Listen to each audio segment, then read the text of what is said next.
Hey, good afternoon, everybody. I want to welcome you to today's event, Top 10 Stock Picks, Sneak Preview, Wednesday, February 8th. You got John Hopkins here, Tom Bowley jumping in just a minute. Hey, if you're new to Earnings Beats, I want to welcome you. Appreciate you taking the time to give us a try. Of course, we welcome all of our wonderful members. Many of you have been with us for a long time. Thank you. I was thinking, before I forget, we will be recording tonight's event. So if for some reason you're unable to stick around, not a problem. We'll make sure you get a copy of the recording. Tonight's event really is a sneak preview for the actual top 10 stock picks that will take place. I have to look up the date. I think it's 18th or 19th. And of course, we've got our Max Payne webinar. That'll be next Tuesday. You know, Tom, it seems like we just had this onslaught of events in January, then kind of a slow period, and now we're getting ready to get back into it again. Yeah, we always seem to, as earnings season starts to quiet down a little bit, that's when we really do most of our analysis and update all of our chart list, which of course we just finished here over the last couple of days. So we got a lot of fresh chart lists to work off of. We got a much better market than what we've had really probably in about the last 15 months or so. I'd go all the way back to October or November of 2021 since I've been as encouraged as I am right now about the stock market. So yeah, I mean, I think we're entering a pretty good period here. We got some webinars coming up and hopefully a pretty good market for the balance of 2023 with some pullbacks, of course, along the way. Yeah, by the way, that top 10 stock picks webinar, a little bit different this time because the 19th falls on the weekend. So it's going to be on Thursday, the 16th. We'll make sure everybody gets notification of that. You can always, check your calendar out. But I know you'd like to jump right into it. Let's just get started. Okay. Yeah. And the reason we're doing the webinar next Thursday, we've been doing them one day ahead of time. So in other words, if closing, if we start a new portfolio at the close on the 19th, let's just say it's during the week, we had members say, well, it'd be good if we could know what stocks they were before the close that day. So we've started doing this now where we're having our draft telling which stocks we're going to put in our portfolios the day before they actually become officially in the portfolio. So members can look at them, give them time to decide if they want to trade them, if they want to own them, if they just want to kind of watch them for a while. That part's completely up to each member. But that's why we're doing it early. And because the 19th, which is when we normally do the draft, because that's falling on the weekend. Normally, if it was during the week, we do it on the 18th. But since it's on the weekend, technically you would need to be in by the 17th, which is Friday's close. So therefore, we're having it on Thursday night to let everybody know a day ahead of time. All right, I'm just going to jump right in here. I do want to mention to everyone that we are not registered investment advisors. I'm not personally. Earnings Beats is not. And none of our folks that work here at Earnings Beats are registered investment advisors. So please do not construe any of this as advice. We are not providing anyone advice. How could we? We don't even know everyone's personal situation financially. So what we're doing, we started this back in the fourth quarter of 2018, really as a means of further education to talk about how you could put a portfolio together to outperform the S&P 500. That's what this was designed to do from the very start. It doesn't do it every quarter. It doesn't do it every year, but over time, since we started this, we've had some very good results, especially with our model and aggressive portfolios. Income portfolio, not so much, but I can almost assure you that if we have a good market, the income portfolio is probably going to underperform. And because the reason is that an income portfolio is going to have a lot of value stocks in it. If the market's doing well, it's probably going to be led by growth. So value generally takes a backseat to growth anyway. So the growth stocks will carry the S&P 500 higher. Value stocks will likely go higher with them, but they will likely underperform. So the income portfolio is great if you want to diversify and move into some other areas where you've got dividends and so forth. But I would not expect our income portfolio to outperform over time. So I just want to throw that out there. And it hasn't outperformed. It's up, but it has not outperformed. The model and aggressive portfolios have outperformed, and I would expect that over time if we're truly in a bull market, because those two portfolios are going to focus more on aggressive areas of the market. So anyhow, again, we are not registered investment advisors, so everyone's making their own decisions as to whether or not they want to buy these stocks, trade these stocks, ignore these stocks, whatever you want to do. Today's webinar is really about going through the process, figuring out, how do we put these portfolios together? What do we consider? That sort of thing. And then go from there as far as trying to find individual stocks that kind of meet our criteria. So what I'm going to do first is I am going to start off with our big picture chart, which is what I always like to start off with. Just hold on one second. Need to take care of one other thing first.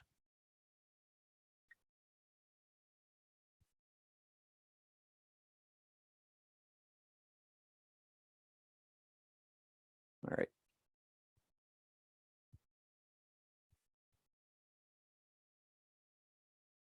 All right, so this is almost always the first chart I start off with in any of these webinars where I talk about big picture, I talk about themes of the market. And I never lose sight of this chart, ever. It's not like I look at it every day. I pretty much know what it looks like. I don't have to keep referring to it. But we do have a lot of new members that come in from time to time. I want to make sure that everyone kind of gets a sense for why, number one, why I'm bullish. I mean, 100 years ago, that's where this chart starts, back in 1925. That's a pretty long-term chart. I think just about everybody would agree that's a long-term chart. And if you notice one thing, it's that from left to right, we basically go higher. This is over the last 100 years. So I think it's safe to say that from a long-term perspective, you're absolutely, well, I can say absolutely because we've got history supporting it, but absolutely you wanted to be invested for the last 100 years. I mean, pick your, I don't know, did you start investing in the 1960s? Turned out to be pretty good investment. How about the 1970s? I think you did okay. 1980s, you did all right. 1990s, you did okay. 2000s, you've done okay. Even as recently as the past few years. Pandemic low, or even the high before the pandemic kicked in, you've still done well. My point is, the stock market goes up a lot more than it goes down. Yet the majority of investors are always trying to call tops, always trying to predict the next move to the downside. And I don't do that. I will tell you when I think there are signals where I think the market is topping, or it's looking toppy, or that there's a lot more risk. That's what I said at the beginning of 2022. There were a lot of reasons to be cautious going into 2022, right at the top. But after we pulled back and we went down more than 20%, 25%, a lot of the risk is taken out of the market. History tells us that. You've got a few of these moves right here, 2000 to 2002, 2007 to 2009, 73 to 74, all the way back in the 1930s. But by and large, I mean, when you drop 25%, you should be getting all in. Even if you catch one of those 50% down moves, it's still a good idea to be buying when you're down 25%, because the majority of the time, it's going to turn out to be a very good investment. That's what history tells us. And again, everyone tries to pick tops in the market. I can only tell you this, that if you figure that average GDP is, 2-3%, as you go forward, each year, 2-3-4%, something like that, throw on a 2 or 3% average inflation, and then just throw in innovation and the fact that these companies do better just because they're more innovative, and maybe it's great management teams, whatever. Cream rises to the top. All of that is what drives the stock market higher over time. S&P 500 since 1950 has averaged 9% a year. I think that's a reasonable amount to expect on an annual basis. You will go through periods, these secular bear markets, where you will not get 9%. You won't get close to it. And then you'll go through these secular bull periods where you'll do much better than 9% a year. And by the way, that average return, this particular chart has not been updated. That's probably more like 12% right now during this secular bull market. But my point is, over time, you go higher. Everyone should be starting off with a positive bias and looking only for opportunities when things have gone a little bit too far. And then you maybe should be thinking about bearish scenarios. I mean, we've got interest rates still in the 3s. Where else are you going to go with your money? Some people say, well, gold, how about gold? Well, gold's underperforming the S&P 500. Has been for a long time. Forget about the absolute chart of gold going higher. Gold has been an underperformer for a while. So I start off every quarter with these portfolios, unless like in 2022, where I really felt like the market was very risky. And I thought that being long or being aggressively long was way too risky. Didn't mean we couldn't go higher. Didn't mean the aggressive stocks couldn't go higher. I mean, if you look back in the late 1990s, I mean, we were going up, and probably some of these times you would have thought, wow, can't possibly go any higher. And then the next year we just went higher. Even Greenspan got in on it and said irrational exuberance back in 1996. Market was going through a period of irrational exuberance. Next 3 years, the S&P 500 went from 600 to 1,500. He couldn't call the market. Greenspan couldn't. You don't know for sure. Nobody knows for sure. All you can do is evaluate the risks. So I go into each quarter, first of all, thinking bullish thoughts. I've got to talk myself out of being bullish because I know what the history of the stock market is. Now, if you look here, when we go through these periods, these secular bear periods where we don't set a new high for 12 years, going through these periods, there are a couple of common themes that you should notice. Number one, the monthly PPO goes negative. If you go back and you look at almost every single one of the prior cyclical bear markets, the monthly PPO gets down maybe to the center line and then turns higher. And if you notice what just happened during this last one, we went right down to the 50-month moving average. We got the monthly PPO starting to curl just above the 0 line. To me, it looks very similar to a lot of the prior cyclical bear markets. So this is just one other reason why I believe we're in a secular bull market. Number one, because we haven't been in this long enough to warrant a secular bear market. You know, the first thing you do, you go down 10%, everybody wants to call for a depression. Well, you don't go from down 10% to a depression. There's a lot of things that happen in between. I mean, if you look even back in the 1930s, I mean, we started going down and you had plenty of chances to bail before despair. You go back into the 70s. I mean, we were just a little bit under 100 on the S&P 500. And we went all the way down to probably 60, maybe I don't know, maybe a little bit. It was probably like, up here was probably about 130. Yeah, so we lost more than 50% on that move. There would have been plenty of chances to get out. Here, it looked like we had a bear market coming. I talked about at the beginning of 2022 at Market Vision 2022. And I said downside, I thought we could go to 3,500 to 3,800. We ended up with a low of 3,491. You can call. It's pretty easy to call. Well, I'm not going to say it's easy, but cyclical bear markets will kind of give you some clues from time to time. Secular, you've got to see that it's got to go on for a long period of time. It has to last. It has to endure. And the point I'm trying to make here is that when we pull back 20, 25, 28%, the majority of those moves don't go down 50 or 60%. The majority, you're pretty much done at that point. So if there have been 14 bear markets since 1950, if 11 of them are of the cyclical variety, why do we want to sit here and spend so much time trying to figure out whether or not it's a secular? Again, it comes down to risk, probabilities. Nobody knows for sure. I do not know for sure that we're not going to go back down and go to 2191 and retest that March 2020 low. I do not know whether we're going to do that. It could happen. I think the odds of it happening are very slim. And when I do whatever I do in the stock market, it's all about assessing risk and likely outcomes. It's not about guarantees. Anyway, I think we go higher from here. So that's my starting point. If I believe we're in a very cautious market, and I think we've got potential downside ahead, when I put our portfolios together, I'm going to be thinking very defensively. And we always fill out our portfolios. Our portfolios, and some will say, well, if you think the market's going to go down, why would you even get in? Why not just stay in cash? Well, these portfolios were put together with the long-term buy and holder in mind.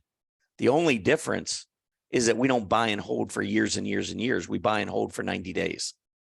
And then we reevaluate the market. We reevaluate sectors. We reevaluate individual stocks, industry groups. And then we put our portfolios together and we hold for 90 days. Then we do it all over again, rinse and repeat, with the whole idea, the whole purpose being to try to outperform the S&P 500 over 90 days. Most professionals cannot outperform the S&P 500 over a year. It's been said that about 80% of all mutual funds underperform the S&P 500 on average each year, 80% of them.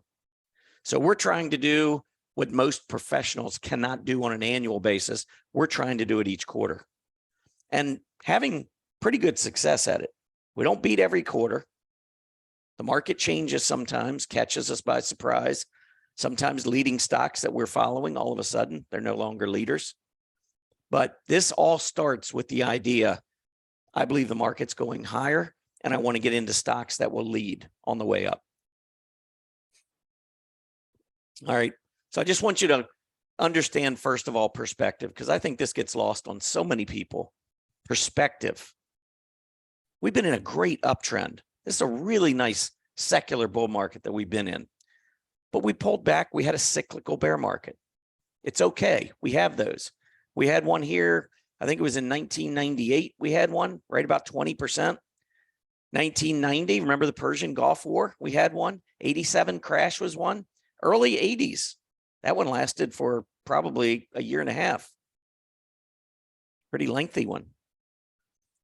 During the prior secular bull market, we had a bear market in 1957. We had one at the beginning of the 60s. We had one in 63. We had one in 66. Look at the monthly PPOs, all turning up right at about that center line. 1982, turning up at the center line. 87, never quite got to the center line. 91, not quite to the center line. And then this was not really one associated with the bear market. But this one, I mean, this looks so much like every other cyclical bear market. So until I'm proven wrong, I believe the odds are that we're going higher. My signals are telling me we're going higher. Sentiment tells me we're going higher. Relative ratios, the rotation in the market right now tells me we're going higher. And this long-term chart suggests you better have some good reasons if you want to bet against it.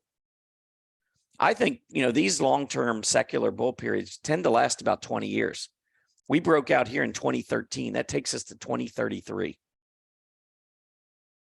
Because I am a believer that you go through these grand super cycles in various asset groups.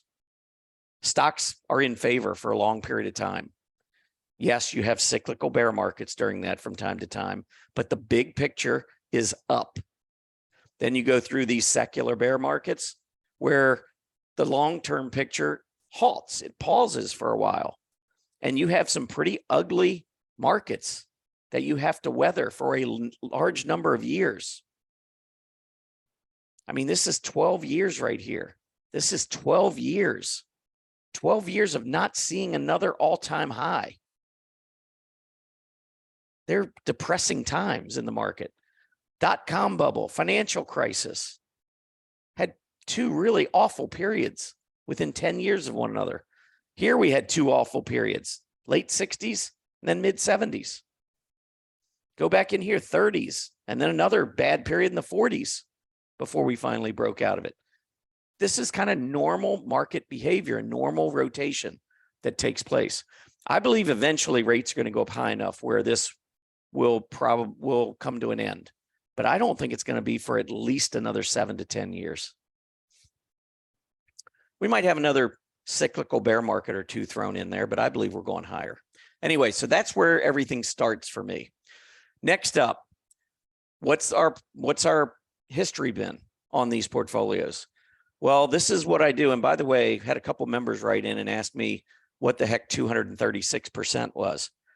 And I promptly responded to Matt, who probably got back to everyone and said, I don't know what you're talking about. 236 is the index value. It's up 136%. Well, when I pulled this chart up, it actually did say plus 236%. So my apologies. I don't know when I did that. I must have just made a mistake last week. But the index value of our model portfolio started at 100. So the index value is now at 236, which means we're up 136% from that 100 value. During this same period, the S&P 500 is up 53.7%. So I think our long-term track record is pretty darn good. Do we beat every quarter or every year? No, we don't. In fact, if you look at the S&P 500 during 2021, look at that move up. Model portfolio peaked in February, kind of went sideways. I put the ARK fund, the ARK Innovation Fund in here just as a kind of an example of what some of our peers were doing during this time. So we had a great period going into 2021. So did the ARK funds. So did the S&P 500. But we were crushing the S&P 500. Then in the second half of 2021, the S&P kept going up. We kind of held our own, but we were, we couldn't make any more new highs. You can see the ARK funds completely falling apart. So listen, we're growth. We strive to outperform the S&P 500. We try to do it with growth stocks. However, if you go into a bear market and you sit in growth stocks throughout the entire bear market, you're going to look like the ARK fund. I mean, I like Kathy Wood. I think most of her ideas I agree with. What I don't agree with is being in the midst of a nasty bear market and continuing to buy growth stocks, which she did all year. She never stopped. And now everybody's saying, well, yeah, she's doing pretty well now. Well, growth is back in favor. So of course, so far in this year, yes, she's done well because growth is in favor. But she gave a lot of money away because she just ignored market conditions. I don't know how you can manage money for people and not pay attention to market conditions. But that's neither here nor there. That's completely up to the ARK funds. My point here, though, is that we went down. We're fully invested. It's hard unless you were in energy all year, fully invested in energy. For the most part, you went down in 2022. There wasn't much else going higher. Utilities were doing well for a while. Materials came back later in the year. But for the most part, unless you were in energy, you were losing money. And so one of our worst quarters was right here from November 19th to February 19th. Because remember, right at the end of 2021 is when I called. That's when I thought the market was topping. And so when we got to February, right there, that's when we became much more defensive oriented. Even though we have growth funds, we're trying to also protect capital. And if you look at where we were in February of last year, And where we are now, a year later, we're almost flat. We're almost even with where we were a year ago, which I think is pretty darn good, because the S&P 500 in February a year ago, S&P 500 is down. We've outperformed in the last year. And look at the ARK funds from where it was in February of last year. From here, all the way back down here. I mean, it was just horrible because you didn't want to be in growth. But starting last quarter, I said, it's time. It's time to get back into growth. I felt like growth was going to begin to outperform. We had some mixed, we had financials and industrials because they also tend to do well in December, November and December into year end. But for the most part, we stayed fairly growth oriented in this last quarter, and we'll go over results in just a minute. But here you can see the model portfolio right now is at a pretty much back where it was in June. It's kind of like the highest level it's been since June. The S&P has not yet gotten back to the August high. We've gotten past our August high. And ARK, not even close to its August high. Anyway, so that's our model portfolio, and that's the long term. So this is where we started back at 100, had a big move up. I think we did a pretty good job of conserving capital or preserving capital during 2022, given the nature of the move to the downside. And again, most of our selling was right here. Once we got into February, I think we did a pretty good job of avoiding a lot of the carnage in 2022. But I'm very bullish, and I think, well, we'll see. I think the market's going to go higher, and I think our portfolios will do well. Next up, aggressive portfolio, and I spent a lot of time on that one. But basically, the aggressive, you can see as the market went in and put a new low in October, our aggressive did not. Our aggressive low was back in June. Now, we haven't gotten back through the August high yet, but compared to where we were in February, we're almost right about where we were 1 year ago. That's not bad in this market environment. And then, of course, like I said, the S&P 500 still down a bit from that February of last year, down quite a bit still. And then there's the income portfolio. So income, you can see, held up decently in 2021, 2022, everything was going down. And unfortunately, income went right with it. And we haven't had a huge bounce off of the October low. We did for the first, maybe through the end of November, but that's because, remember, value-oriented stocks were doing really well. And then they started coming down. And now we haven't really done very well. It's been a combination. I mean, that we should be up this year, and we're not. So that's been a little disappointing. But money's been rotating to growth, not to value.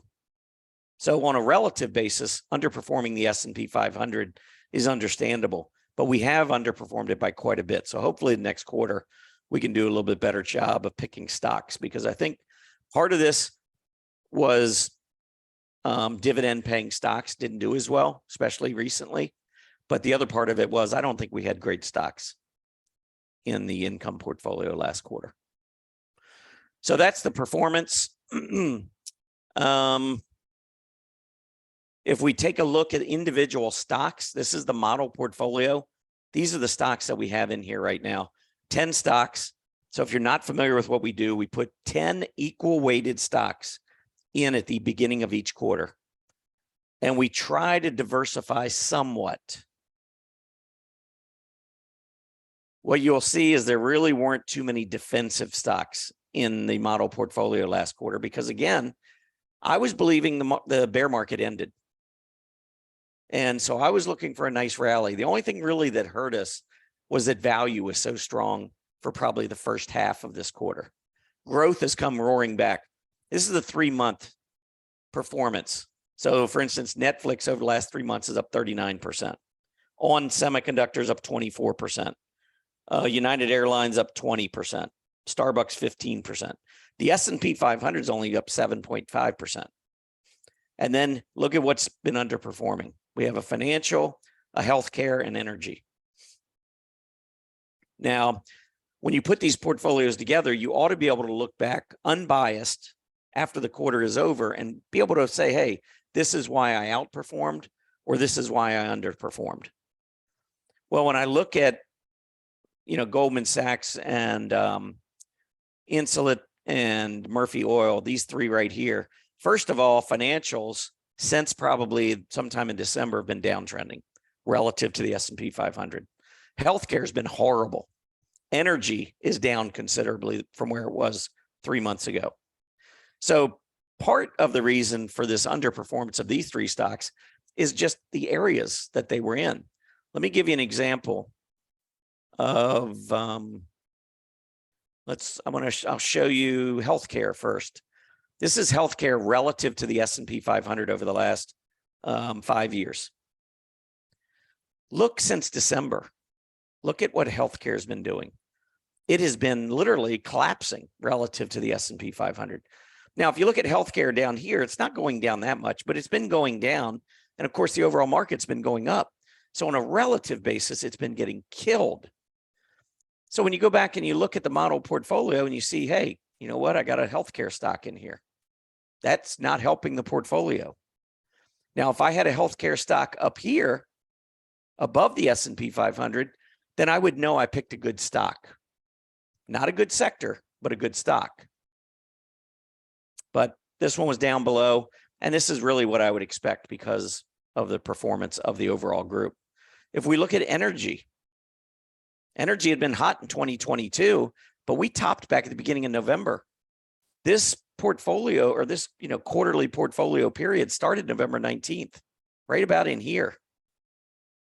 We are just at about a 3-month low, relative low. We've seen energy pick back up again here in the last week or so. But over the last 3 months, we've been not performing very well in energy. So when you go back, you look at the model portfolio and say, okay, 10% of it is in Murphy Oil, which has obviously been a big laggard, trailing the S&P by 20 percentage points, down 12.5. Instead, the S&P was up 7.5. That's 20 basis points. So that's going to hold back performance. But then you have internet, which has been on fire, communication services, which has been the best sector. Netflix has been a really good stock in that area, up 39%. So this has helped lifting our portfolio. And what I say all the time about these portfolios is I really just want a few outliers to the upside.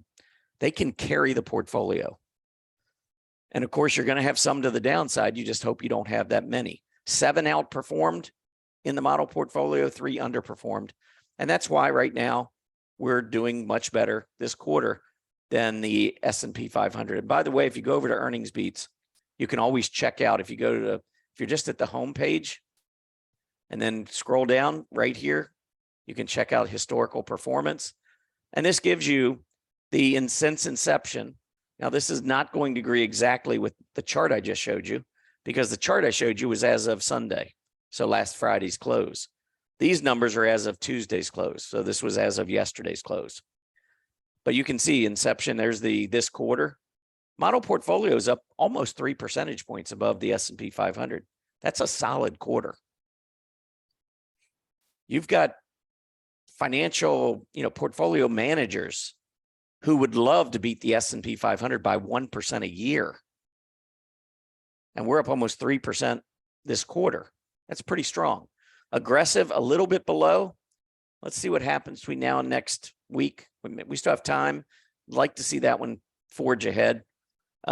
These got off to rough starts because of the value-oriented market we had back in November and December. These came to life in January. I don't know exactly where we were. I think at one point we were probably 3 or 4, maybe 5 percentage points below the S&P 500 back in December. And now we've made up all that ground and gone positive on the model portfolio, which I think is a testament to how our portfolios tend to perform when growth is in favor. And I think growth is going to be in favor throughout much of 2023. So I'm excited for our portfolios the balance of this year. Again, does that guarantee us that we're going to outperform? No, it doesn't guarantee us anything. Doesn't guarantee us income or that the aggressive stocks are going to outperform. That aggressive is going to outperform value. We don't know that. It doesn't guarantee us that the stock market's going up at all. Like I said, maybe the market rolls over. I can only give you my opinion based on what I'm seeing in the market, what I believe. That's what goes into these portfolios. That's what goes into our guidance.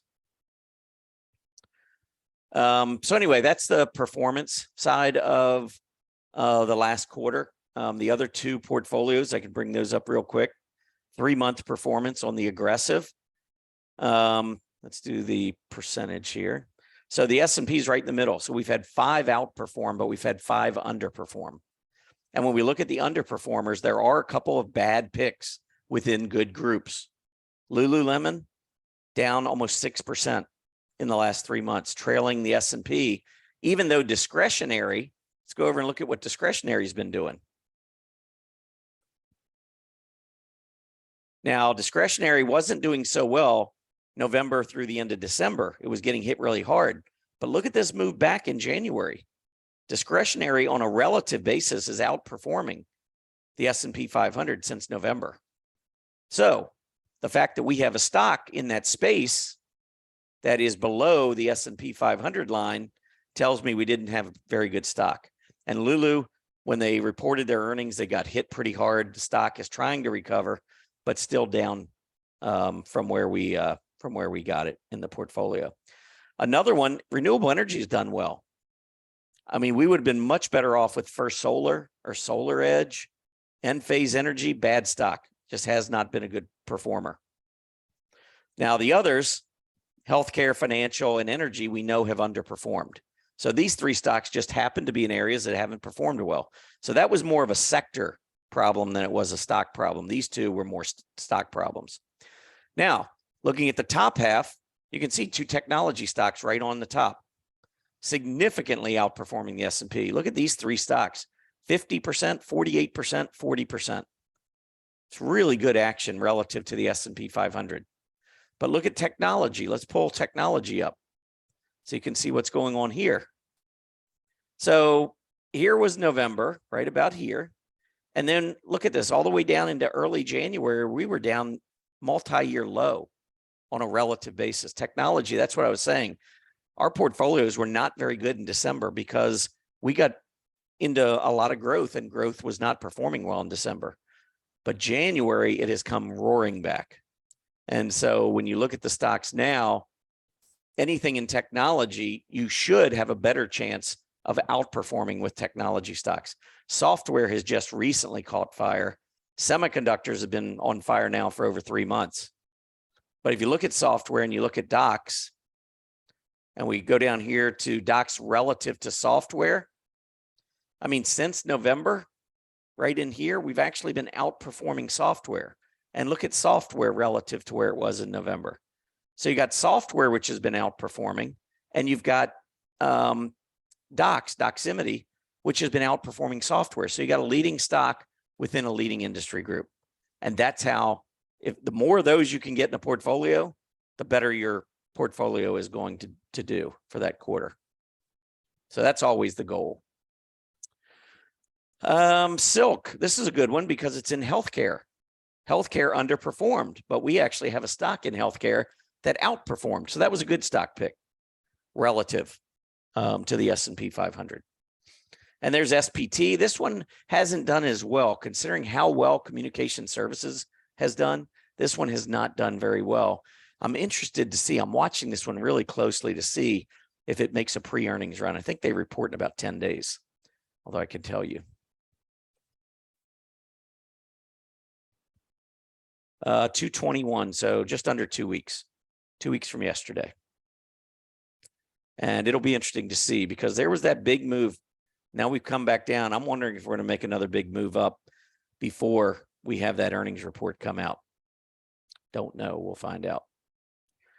All right. What else do we have today? I'm not going to go on for very long. I really hope to be done here in the next 10 or 15 minutes. So we talked about the sectors. Here's another, this is a 3-month chart. You can see communication services on top, technology second, consumer discretionary fourth. The 3 major groups, when these 3 do well, our portfolio should do well. And they've come roaring back, especially in January. I think with the income portfolio, we had a few stocks in these areas, but they were in there more for their dividends than they were for crazy strength. And so as a result, and they just didn't perform as well individually. I think some of the stocks didn't perform as well. And by the way, I didn't even show that, but let's just take a look at those charts real quick, or those stocks. So here's the S&P 500. Only 3 of the income portfolios stocks have outperformed so far in the last 3 months. Apple, JP Morgan, and Lowe's. We had technology underperform. That was IBM. Another technology underperform, ADP. Discretionary underperform, McDonald's. Industrial, Booz Allen, underperformed. And then, of course, you expect to see underperformance by staples. If we go and we look at the staples relative to the S&P 500, check this out. Look at this year, falling apart well below where we were in November. So if you've picked staple stocks in your portfolio, it makes sense if they've underperformed. If they've outperformed, you just happen to pick good stocks. But yeah, seven stocks underperforming, and a couple of them by, well, a few of them by double digits, 4 of them, really 5 of them underperformed by more than double digits. That's hard to make up for, and we certainly didn't. So not a great quarter for our income portfolio this last quarter. All right, so I went through most of these sector charts, but this is part of what I do when I look at themes. I just want to see, okay, what's leading? We saw staples doing really well, but that was during a bear market. Staples tend to do well during bear markets. They don't do well during bull markets. Look at 2020 and 2021. They tend to underperform. Look at what's going on now as we start to move back up again. This is going to be an area I can tell you I'm going to want to be underweight. There's going to have to be a really, really attractive stock in consumer staples for it to be in the model or aggressive portfolio. You might find one in the income portfolio just because it has a nice dividend, and if it happens to be a pretty good performer recently, then it may find its way in there. But doubtful you're going to find one in the model and aggressive, because I'm going to be focusing more on growth. I'm not going to be looking at defensive areas. If the market goes higher and I'm right, I don't want to fill out our aggressive portfolios with defensive stocks. Makes no sense. Now, if I get aggressive in these portfolios and the market goes lower, we're going to know why they didn't perform well. We'll have a pretty good idea. But again, I'm not going to put these, I remember there's a quote by Warren Buffett talking about diversification. And essentially, I'm paraphrasing, but Warren Buffett said diversification is only good if you don't know what you're doing. Think about that for a second. If you don't understand investing, then diversify. If you know what you're doing, diversification is only bringing down your return. That's why when people say, hey, I want to hedge, I'm going to buy some gold. I'm like, well, we're in a 10-year secular bull market. Have you looked at what gold does relative to the S&P 500 during bull markets? Gold is a horrible relative performer in bull markets. Horrible. Not just bad, it's horrible. So hedging with gold in a market that's going higher, to me, makes no sense. You're never going to see me hedge with gold. Not unless, and I talked about at the beginning of last year, I actually wrote a couple articles and I said I thought gold at the beginning of the year could do very well because I thought the market was going to go down, volatility would spike, and that's when gold does well. But anyway, if you want to diversify, I'm not trying to tell everybody else how to do their thing, especially, if you're on fixed income, you're older, you're retired, I get it. You don't want a portfolio full of Netflixes. The market gets hit and all of a sudden some of those growth stocks drop 20, 30, 40, 50%. And that's eating away at your capital, which you can't afford to lose. I get it. Stay away. Don't do that. But if you're willing to take risks and you do have the capital to take on more risks, I would be doing it this year personally. I will be doing it. I have been doing it.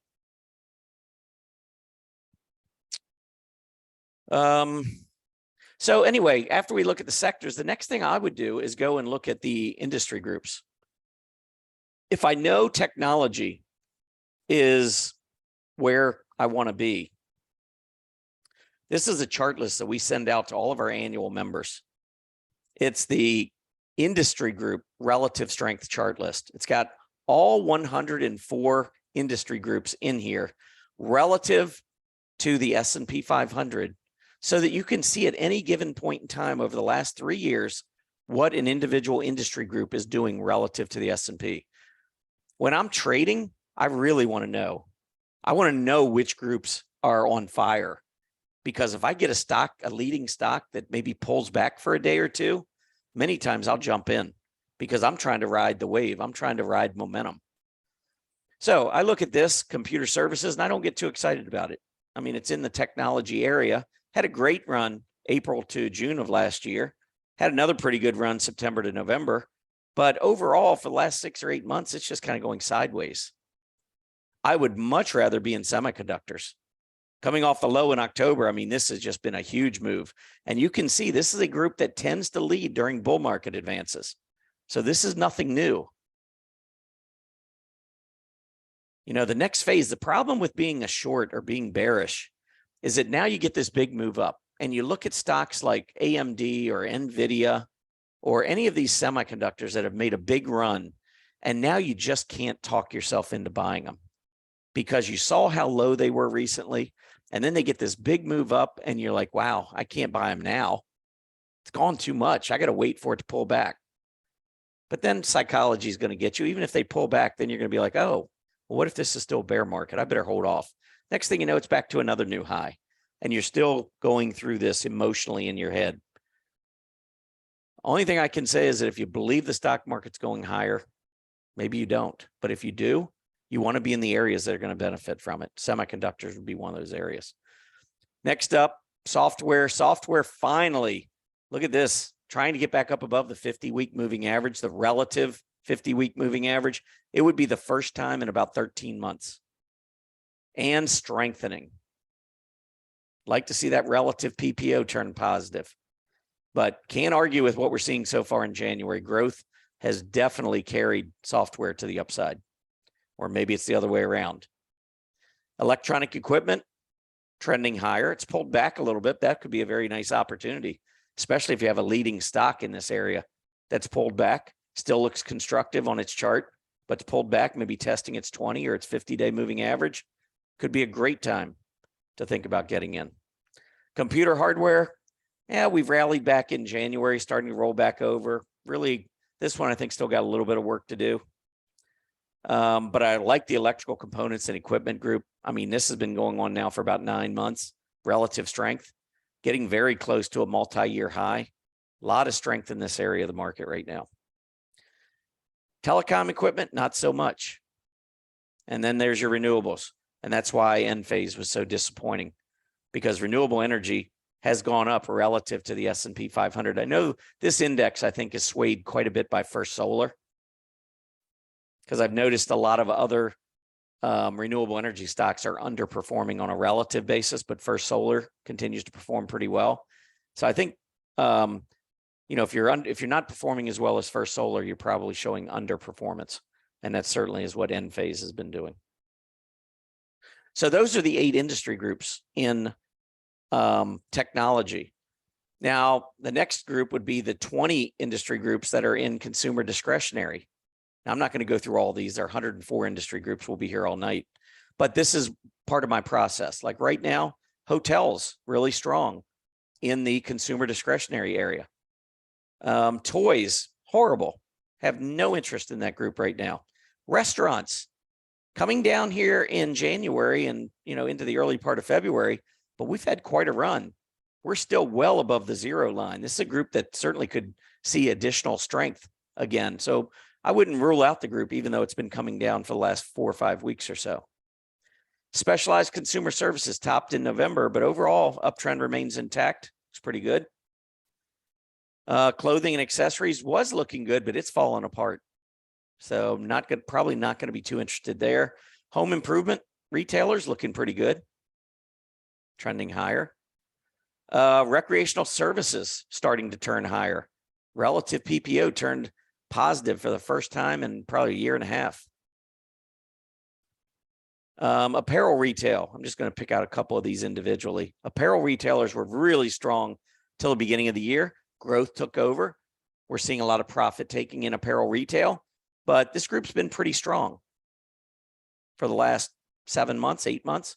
So it's certainly going to get some consideration. See what else. Oh, specialty retail is one that I really like. Look at this, been moving up on a relative basis since May. Keeps forging the new highs. So I like that.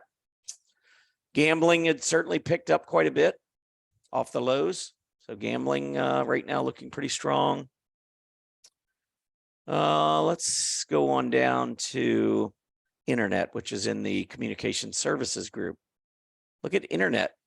For the first time since, it's probably been 16 months since we have traded above the 20-week. And first time in 16 months that this 20-week relative moving average is turning back up again. So we're just starting to see some strength. I think it'll be, I think internet stocks will continue to do well. And I'm not going to be afraid to play them. I think communication services will be a strong group going forward in 2023. Truckers. Look at the truckers breaking out to new highs.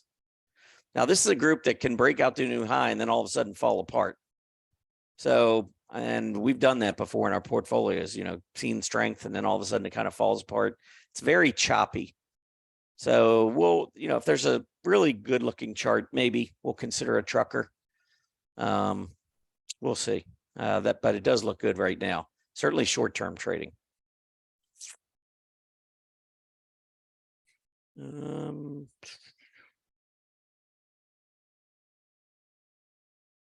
Just scrolling down to see. Let's see, consumer finance in the finance area. You can see that has been really strong of late, moving to close to an 18-month relative high.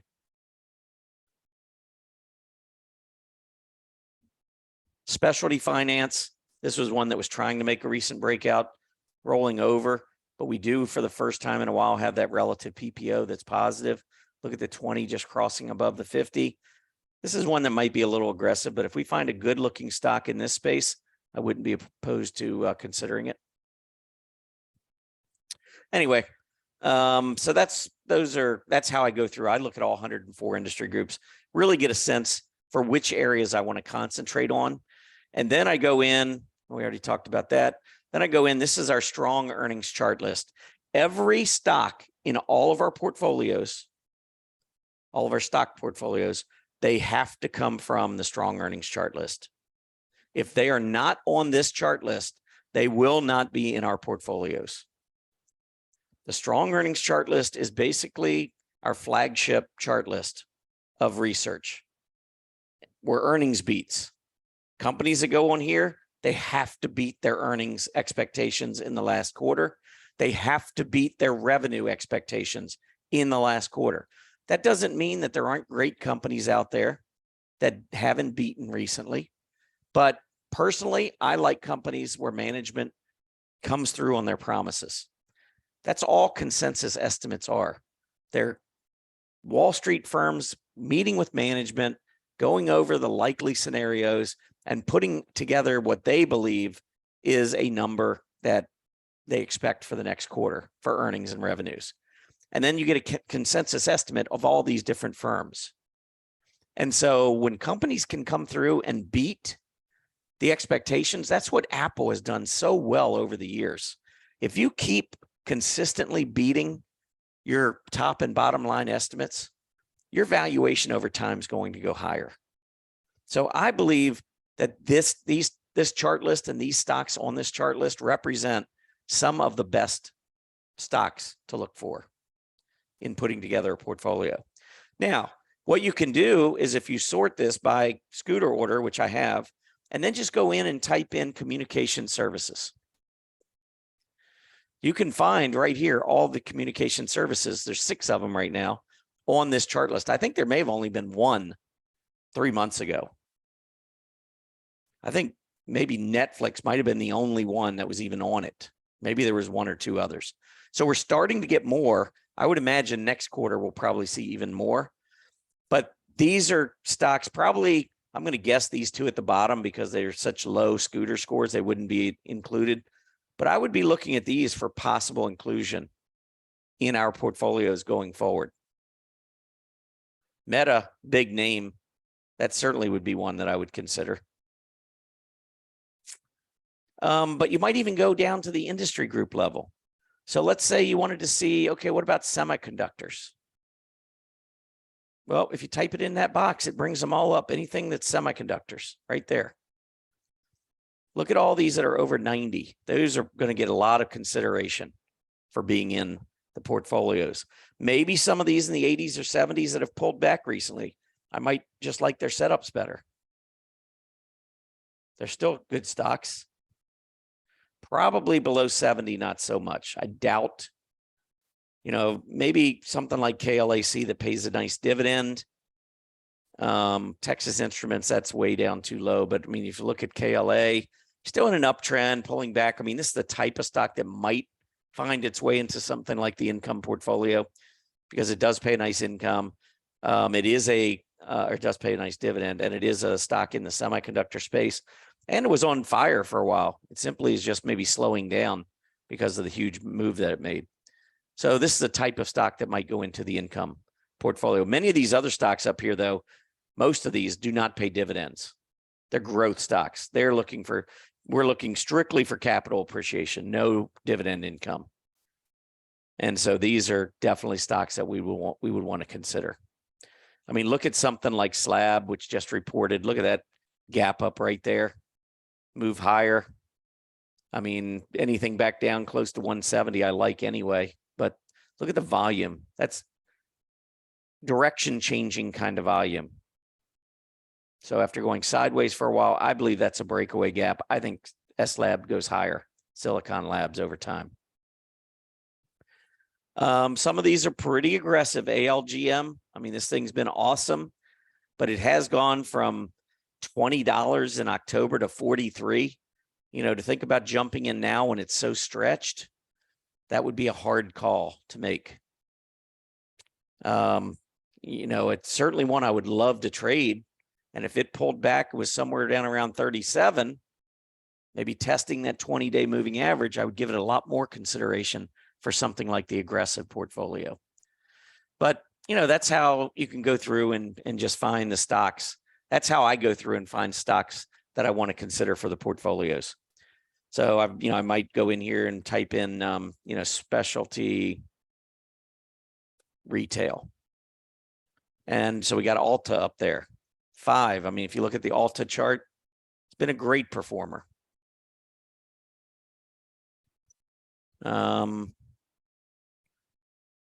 if you want to take maybe a little bit more risk, you got small cap stock here, Sally Beauty Holdings. You can see that was a huge move up. Now it's pulling back, getting close to gap support. Those are the things that I'll be looking for. One other thing I'll keep in mind is just how these different areas and industry groups, and maybe even to the individual stock level, it'll be nice if these stocks also line up seasonally. So for instance, the XLK, if you notice, February, March, and April, and even into May, we stair-step. This is over the last 11 years. This is since that bull market began in 2013. Go back to that first chart I showed you at the beginning. Right here, we broke out in 2013. So I like to see how sectors or industry groups or individual stocks have been performing since that time, since we broke out. And that's what this is telling me. Over the last 11 years, which goes back to 2013, look at the outperformance of technology in February, March, April, and May. That's strong.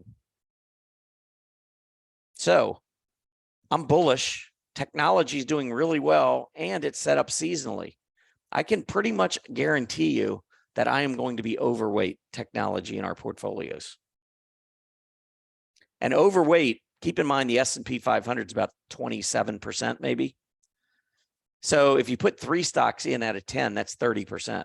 So 3 stocks would be a little overweight. 4 would be quite a bit overweight. That would be 40% of the portfolio, even though the S&P is only 27%.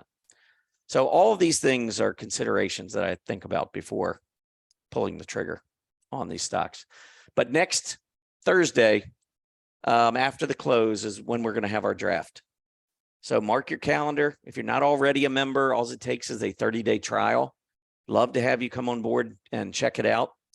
And if you do like it, We'll have annual specials, that you can certainly consider. It'll save you a ton of money with us over the course of a year. But next week will be the week. So that was right about an hour, John. I'm done and wondering if there's any questions. Okay, a couple questions. What's your current investment strategy? 100% QQQ, any TQQQ? Right now, no. If we get a 20-day test, then I'll switch out of some of my QQQ. I'm fully invested in the QQQ. And what I'll do sometimes, even though there's a little bit of erosion, sometimes in my retirement account, what I'll do is I'll take 1/3 of my retirement and put it in the TQQQ, which is 3 times. So effectively, it's giving me the QQQ.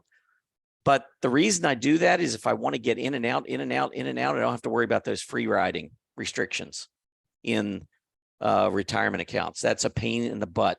Let's say you're all in your retirement in the QQQ and you decide, oh, we got a negative divergence, I want to get out. And then the market just explodes the next day. And all of a sudden the negative divergence is gone. And you're sitting there saying, well, if I get back in, I can't sell for 3 days or 2 days or whatever. I think it's 2 days now. And I don't, as a trader, I hate that. I hate the investment firm that I'm with basically dictating whether I'm going to trade or not. So I will occasionally have 1/3 of my retirement in the TQQQ because effectively that's 100% of my retirement in the QQQ. I've been in the QQQ pretty much since June of last year. I mean, there have been some periods, especially after the Powell speech back on August 25th. I mean, that was probably the worst time for me trading wise during all of last year. I actually did pretty well last year, but the end of August and September was the worst by far for me. And then even into the fourth quarter, because rates were coming down and I was sticking mostly with growth, like with the QQQ. And of course, the spider and the diamonds were taking off.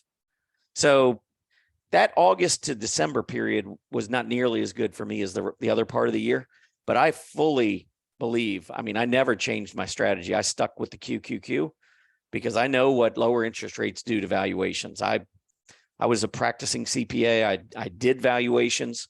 I know what drives valuations, and lower interest rates, which I believe are coming. I think we already have started it. I think that we're going to see some pretty high valuations. So I'm sticking mostly with the growth area in 2023. And maybe I'm going to be wrong. There are a lot of people that disagree with me. I don't know if I'm going to be right, but I may not always be right, but I always have conviction. I think most members would say that I'll take a stand one way or the other. I took a bearish stand beginning of 2022. I took a bullish stand the middle of 2022, and I'm still with that stand. I still believe that we are going higher. Okay. Somebody's asking if you're using volume profile indicator in your analysis, and if you do, can you give some details about this indicator? The volume profile, I mean, if we just I'm not sure what that is. I mean, there are some volume indicators, or there might even be a volume. Oh, yeah, this volume by price, which is an overlay that just kind of tells you where all the volume takes place. Like from 350 to 360, this is how much volume. From 340 to 350, this is how much volume, and so forth. So you can see that most of the volume took place down here around 280 to 300. I don't know if that's the volume profile that we're talking about, or, I mean, for me, I'll just tell you what I do. If there's volume accompanying a move to the upside, then yes, I'm much more bullish that move to the upside. I believe that there's only one way to accumulate stock, and that is through buying shares and for having it show up in the volume bars down below. So if I see the market going up and I see mostly volume bars and I see the AD line going higher, and that's the other thing, I follow the AD line a lot because it is based somewhat on the volume. If you're having a strong day and there's a heavy volume, all that volume could be added to the AD line. So here's the QQQ breaking out to new highs. I mean, look at this high, look at this high, and look at this high. all three lower on the QQQ. And then look at the AD line, higher, higher, higher. I mean, if you know basically how it works, it's if you finish in the top half of the candle for that day, forget about whether you were up or down from yesterday, doesn't matter. You could gap down 10%. And if you finish in the top half of your candle that day, it's going to be a positive on the AD line. You know, your Wall Street firms cannot get out on the opening bell. If you own 3 million shares of a stock, you cannot just put a market order in and get out the opening bell. If you've ever tried to trade 100 shares at the opening bell, you know that the liquidity is not very good at the opening bell. I've put in a couple hundred shares of a stock before and had multiple buys as the stock goes down, or even if it's rebounding back up, and the bid ask is wildly, volatile. So I think it's pretty safe to assume that the Fidelities of the world, the Goldman Sachses of the world, are not selling major stakes at the opening bell market, putting in market orders. That's for the retail traders. That's for the folks that are emotional, that look at their market, they're looking at their portfolio in the morning and they're like, oh my God, I can't take this pain anymore. I'm just selling everything and sell. And that's what happens. And that's why I always call the first half hour to the first hour amateur hour, because it's emotional. You're reacting to gaps. You're not reacting to buys and sells necessarily, accumulation or distribution. You're reacting to what the market makers want you to react to, which is the price moving lower most of the time. All right. Let's wrap up with this one. ADP beat both top and bottom line. Why does ADP not perform well? Well, it just hit support. I mean, I wish I could answer that for you. Every quarter or recent quarters, we've been doing this analysis, and I've been looking at relative strength, saying, okay, based on excellent relative strength, these are the companies I believe are going to beat revenue and earnings estimates. And then I'll go and I'll look at the ones that are performing poorly on a relative basis, and I'll say, these are the ones I think are going to miss. And I've been pretty accurate. I mean, it's pretty amazing how often I get that right. But that doesn't translate into gap ups and gap downs. I have seen stocks that have blowout earnings and immediately sell off, and you're just shaking your head. And part of it is there's a lot of folks jumping in. Maybe it's a big gap up, a lot of people jumping in, and then all of a sudden market makers pull the carpet out and the stock goes into a slide. And as long as, market makers probably want to accumulate. And how do they accumulate? They accumulate when the stock goes lower. They get a better price for their institutional clients if the price keeps going down. So I'm not so sure that some of this isn't triggered by market makers. I mean, there's your gap up. Now, this was back in December. I don't think that was earnings related. I can't remember when ADP reported. I want to say it was over here. But anyway, we'll go down, we'll hit support level, and then all of a sudden you'll see buying. Most of the candles for the last 8 days have been hollow candles or very barely red. I think there's accumulation taking place. I think we're going to bounce off this. My guess is ADP goes right back through the 20-day. But he's trying to figure this market out, by one stock with good results or good announcement, and why it goes down. I couldn't begin to tell you, other than in the short term, it's a very, very inefficient stock market. And as the traders, that's what we're trying to take advantage of. Okay. But from the portfolio stocks, yeah, it's pretty frustrating. I mean, most of the income portfolio stocks that we have, ADP is one of them, all got hit after earnings. I think just about every one of them went down after earnings. That was part of the reported January 25th, by the way. Yeah, that's the candle right there. All right, let's squeak one last in and then wrap it up. What's the difference between the hollow and the solid candle? Well, the hollow candle means you close above the open. Solid filled means that you closed below the open. I mean, that's the easy explanation. And I'll tell you, I went through and I did that. Did I do it this morning? I think I either did it in this morning's Trading Places live show, so you can go out on YouTube and watch the recording, or I did it I think I did do it today. It's either today or yesterday's show, but I spent probably 2 or 3 minutes talking about candlesticks. So I would go back and take a look and check out that video, because I think it's a much more in-depth look at trying to figure out these hollow candles, because some are black outlined, some are red outlined hollow. Here's one that's red outlined hollow. Then you have filled red candles, and then you have filled black candles. And so it takes a little bit of work getting used to, but once you get used to it, I think you can visualize so much with candlesticks on the charts. Anyhow, I would look back to that video. So that's it. Want to wish everybody a great evening. Again, we'll do the draft next Thursday night. Get ready for that. Max Payne will be our next webinar. That also is members only. That will be Monday night. Usually we do Tuesday night, but Tuesday is Valentine's Day, and I don't want to get any of our members in trouble, especially if you're as passionate about the market as I am. But we will do that Monday night. So you got that to look forward to after the market closes on Monday at 4:30. And then the draft, the actual draft, I'm going to tell you the stocks that are going in our portfolios. That'll be next Thursday after the close. All right, that is it for me. Next time I guess we'll be at Stock Charts TV tomorrow. So make sure you tune that in 9 o'clock tomorrow morning. And that's it until next Monday night. Have a great evening, everybody. Happy trading.